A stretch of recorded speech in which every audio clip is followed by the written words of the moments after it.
Good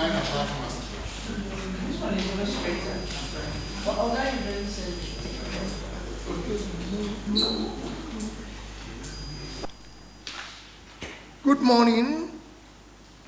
Let me respectfully request a moment of silence for MK Abiola and all those who sacrifice for our independence and our struggle for democracy and a better country.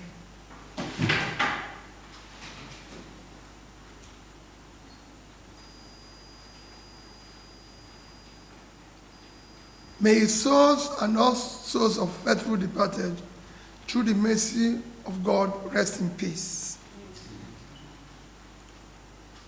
Today, June 12, is slated as Democracy Day.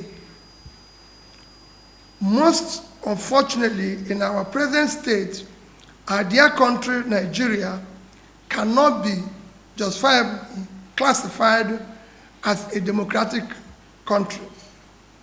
The vital indicators of democracy are noticeably absent.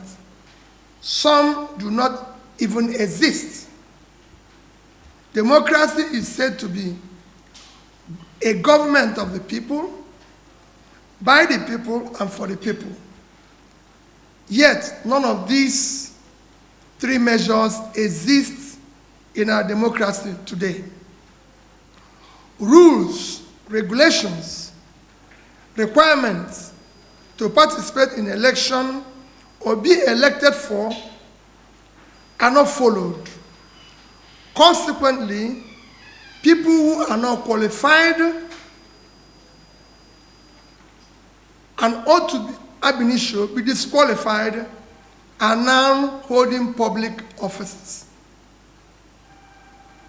As we mark June 12, a day symbolizing the struggle for true democracy in Nigeria, it is deeply troubling that under the present administration, in a short span of 2 years, our nation has witnessed a broad erosion of democratic principles.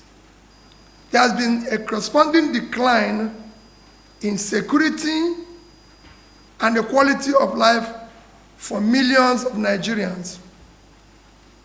We have traversed from rigged elections to collapsing social service, from soaring poverty to rising corruption, and from seemingly stable economy to parlous economy.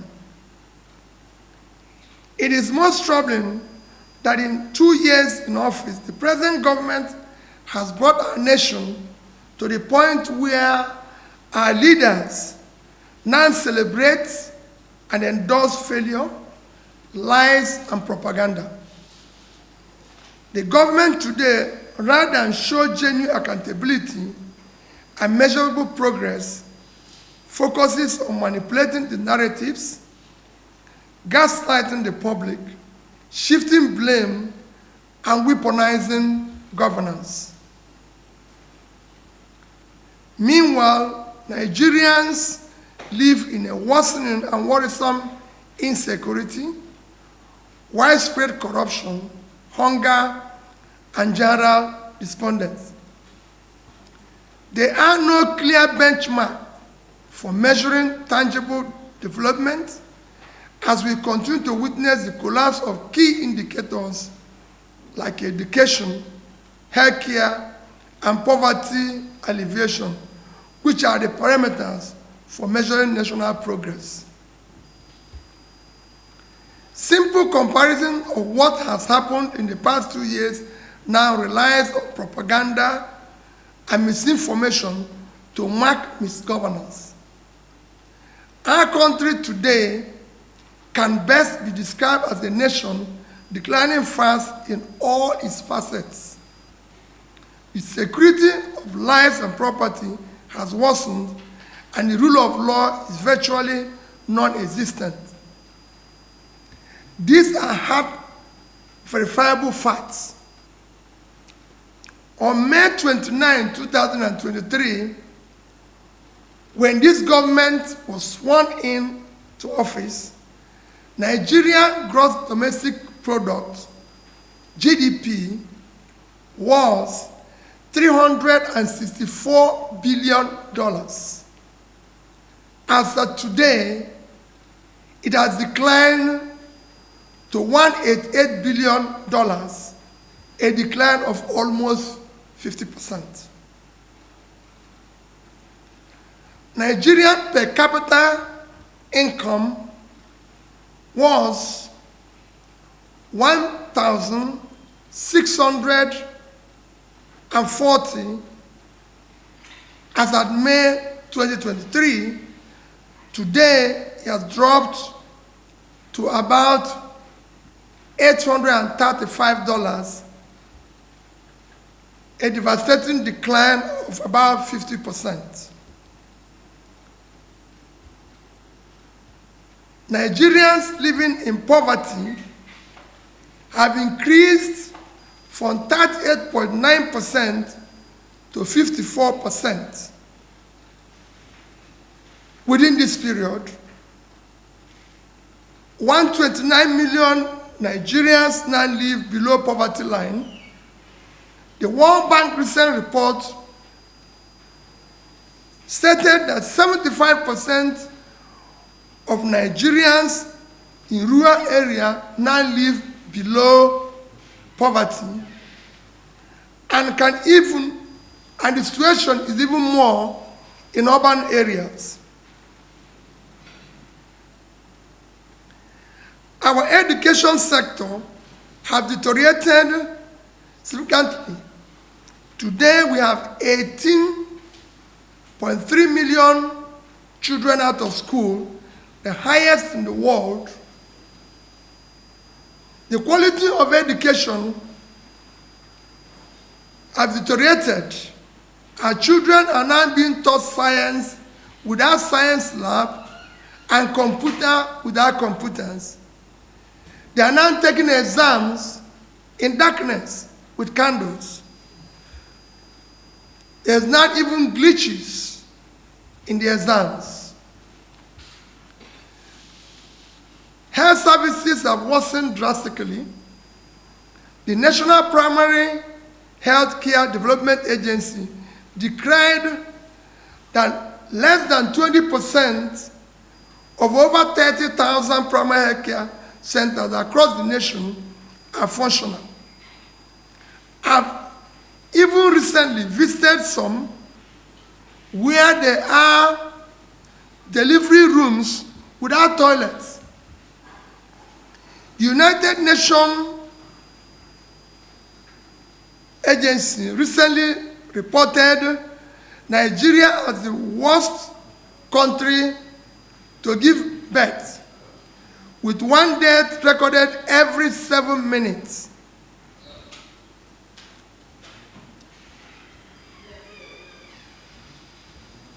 Nigerian businesses continue to collapse at an alarming rate. Within these 2 years, approximately 7 million micro, small, and medium enterprises shut down and folded up across the country. Over 80 manufacturing companies have permanently closed their operations. Funding costs of raw materials and energy costs have surged to an incredible level, making these manufacturing companies to close down. Over 15 major multinational companies, including GlaxoSmithKline, Beecham, Diageo, Procter & Gamble, to name a few, have exited due to harsh operating environments. A hunger crisis arising from food insecurity has deepened in these 2 years. Based on the Global Hunger Index report, Nigeria's hunger situation has taken a hit, as we are now one of the hungriest countries of the world, millions can no longer afford food due to high cost of food and non-existent disposable income. Our national population is experiencing mental health crisis as the mental health and stress level within this period have increased drastically. Nigeria is now among the top 3 most stressed countries in the world. 59% of Nigerian population are under daily stress. Mental health experts and advocates have warned that the present situation in Nigeria is having extremely adverse effect on the population as it contributes to anger, anxiety, and depression levels in the country. The World Health Organization estimates that over 20 million Nigerians are now affected by mental illness. Despite trillions of naira purportedly saved from removal of subsidy, a policy initially justified as a means to combat and curb borrowing, the present government has, within 2 years, borrowed more money than the administration of President Umaru Yar'Adua, President Goodluck Jonathan, and President Muhammadu Buhari combined. Today, Nigerian public debt is estimated close to 188 trillion. Nigerians were informed that the debt and the borrowings was to fund critical areas of development, which are education, health, and pulling people out of poverty. Still, no significant improvement in education, in healthcare, in poverty alleviation, which we all know is the most critical measure of national development. Corruption is at its worst in this administration. Nigeria have now become a crime scene. Now our national budget is routinely inflated and padded without consequences.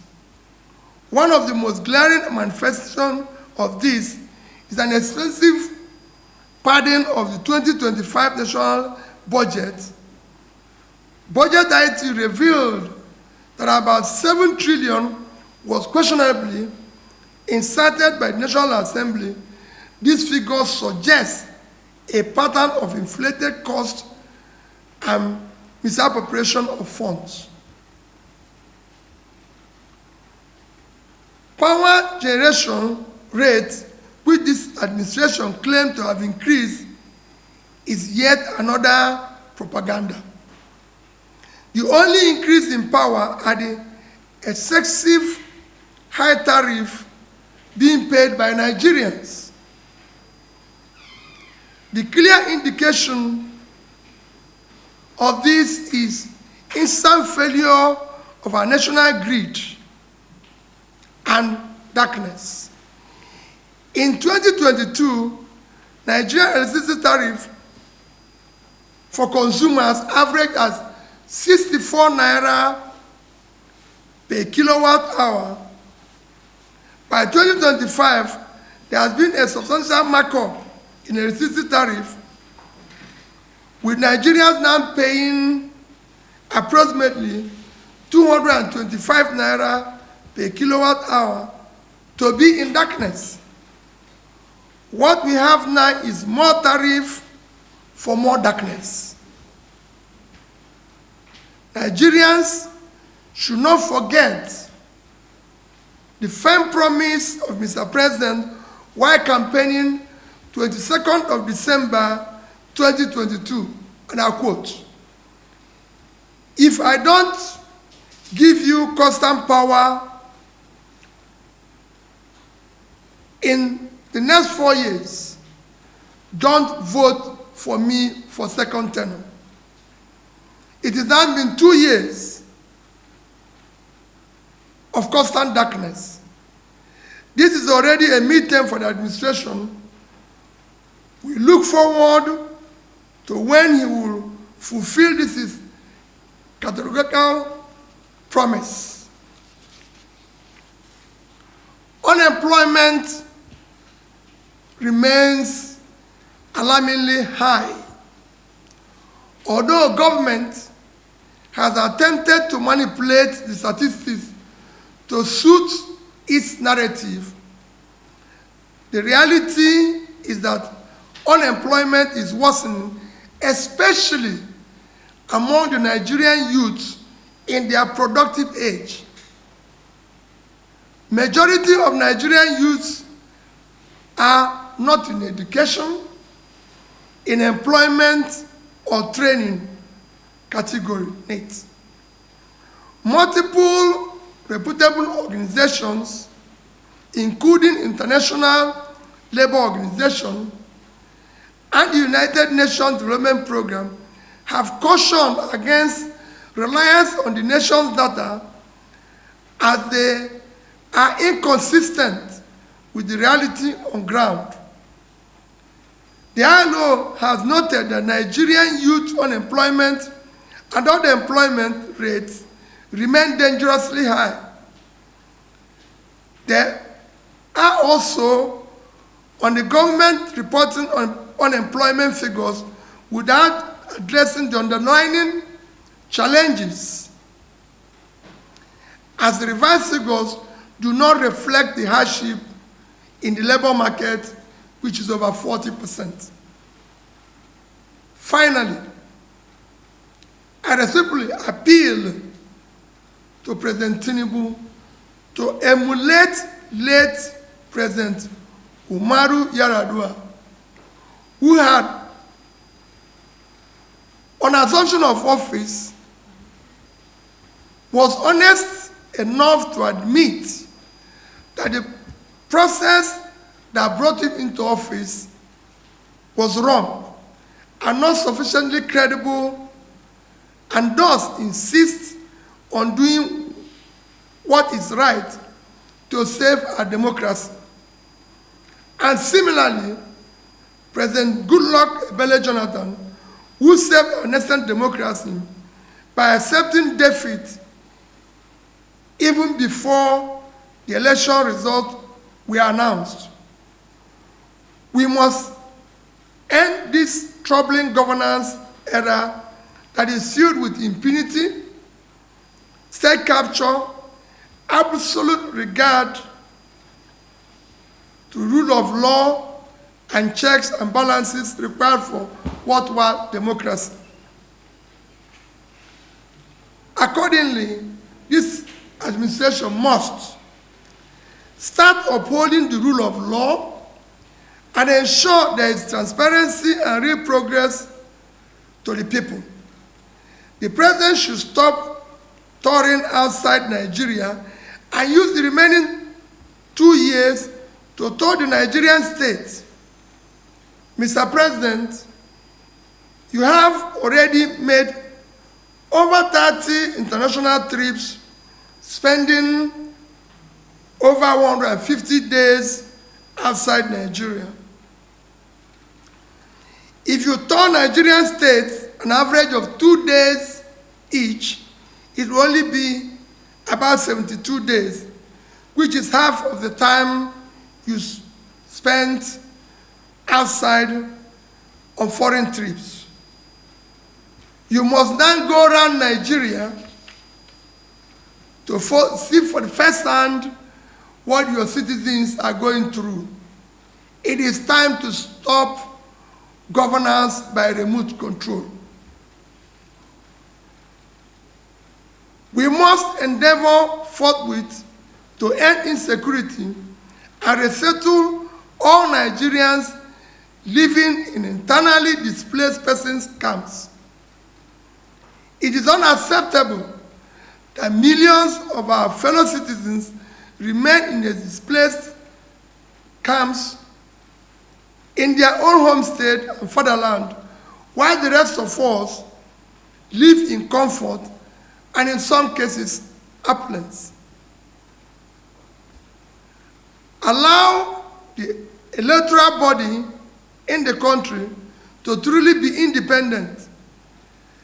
The very agency that is supposed to serve as an independent electoral body for Nigerian elections has lost its neutrality and credibility and now operates as an extension of APC government, thus undermining democracy, eroding public trust, and turning elections into endorsements rather than credible contests.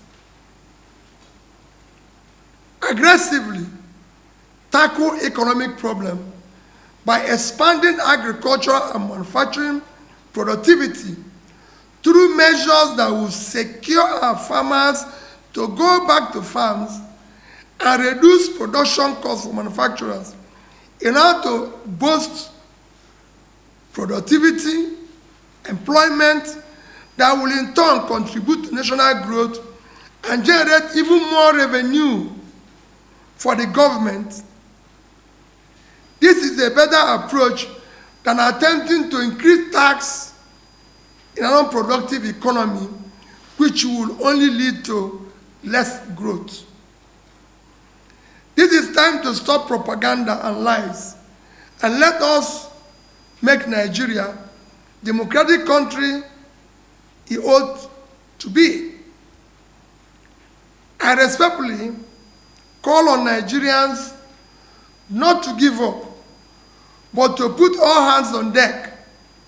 Now it's time to demand accountability, genuine leadership, and a government that prioritizes the welfare, security, democracy of its citizens over empty rhetoric and propaganda. A new Nigeria is possible. God bless Federal Republic of Nigeria. Thank you.